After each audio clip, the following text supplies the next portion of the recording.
Umat Tuhan yang dikasihi oleh Kristus, tema kita pada Sapaan Gembala pada hari ini adalah tentang berpuasa.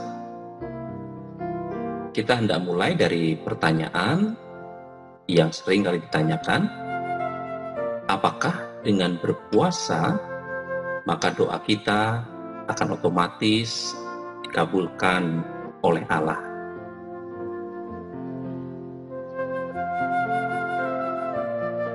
Saudara, dalam Alkitab, praktek berpuasa sudah dilakukan sejak zaman Perjanjian Lama. Beberapa kali Allah sendiri yang memintanya.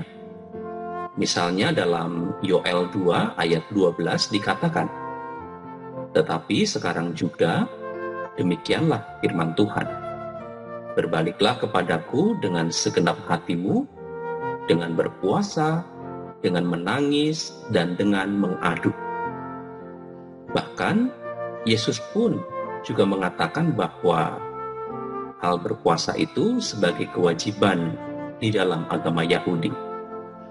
Dalam Matius pasal 6 ayat pertama, Yesus mengawali seluruh rangkaian pengajarannya dengan berkata, "Ingatlah, jangan kamu melakukan kewajiban agamamu di hadapan orang supaya dilihat mereka." Frase kewajiban agamamu yang Yesus pakai di sini yaitu dalam bahasa Yunaninya dikatakan dikaiosune, yang artinya adalah what God require, atau apa yang Allah kehendaki. Tapi kerap juga pada bagian lain diterjemahkan menjadi kebenaran dan keadilan. Saudara, kebenaran dan keadilan juga menjadi hal baik yang sangat Allah senangi, Allah sukai, atau dalam kata lain, Allah kehendaki untuk dilakukan dalam kehidupan umatnya.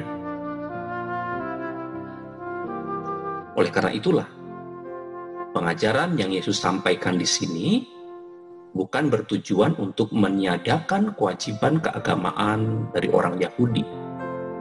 Hanya saja Yesus perlu mengembalikannya kepada pemahaman dan ajaran yang benar seperti yang dikehendaki oleh Allah. Sebab apa? Sebab Yesus melihat ada banyak terjadi penyimpangan dalam kehidupan umat. Salah satunya adalah ajaran mengenai puasa ini. Yesus melihat praktek kemunafikan dari orang-orang yang menjalankan ibadahnya itu dengan dilandasi motivasi agar dilihat dan dipuji oleh orang lain. Pujian yang diharapkan adalah ketika orang lain mengagumi kesalehan atau kehidupan rohani dari orang-orang yang tekun menjalankan ibadah puasanya itu. Itulah kenapa kemudian Yesus mengajarkan demikian. Apabila engkau berpuasa, minyakilah kepalamu dan cucilah mukamu. Tentu itu supaya jangan dilihat oleh orang lain bahwa kita seperti sedang berpuasa. Yesus menginginkan agar mereka yang sedang berpuasa tetap terlihat segar air mukanya, tidak terlihat lusuh dan bahkan muram. Karena Yesus kerap melihat bahwa orang-orang yang sedang menjalankan berpuasa itu justru dengan sengaja menampilkan wajah kuyu dan letih mereka itu supaya orang mengetahui bahwa mereka sedang menjalankan puasa. Mereka ingin membuat orang melihat dan kemudian mengagumi kesalehan mereka. Inilah praktik puasa yang sebenarnya bukan dikehendaki oleh Allah. Praktek puasa seharusnya menjadi sarana umat untuk semakin mendekatkan diri kepada kehendak Allah.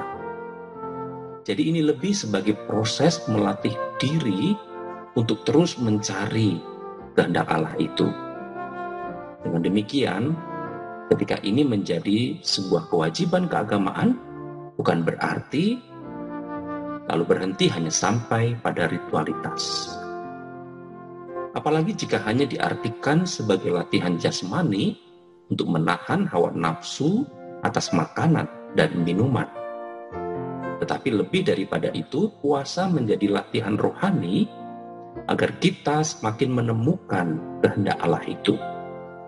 Dengan demikian, ketika kita berpuasa, tapi masih mengedepankan kehendak kita sendiri, maka kita harus segera menyadarinya.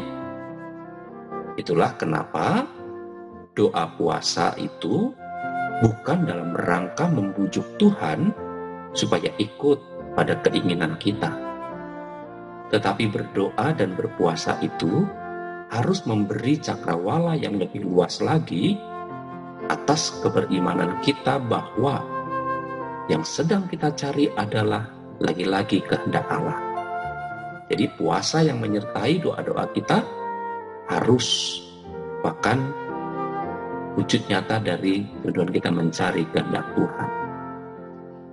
Dalam Yesaya Allah pernah berkata, berpuasa yang ku kehendaki ialah supaya engkau membuka belenggu-belenggu kelaliman dan melepaskan tali-tali kuk, supaya engkau memerdekakan orang yang teraniaya dan mematahkan setiap kuk,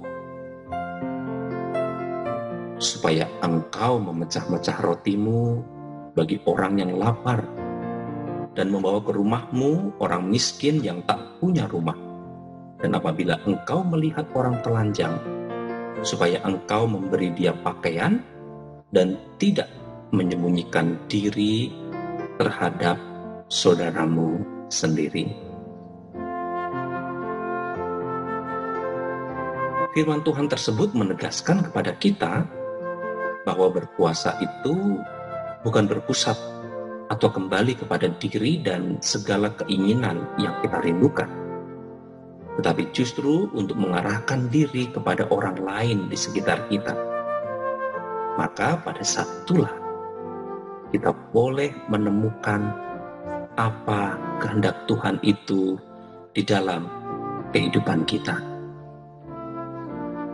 Selamat berpuasa, selamat berlatih diri, dan selamat berbagi. Tuhan Yesus memberkati.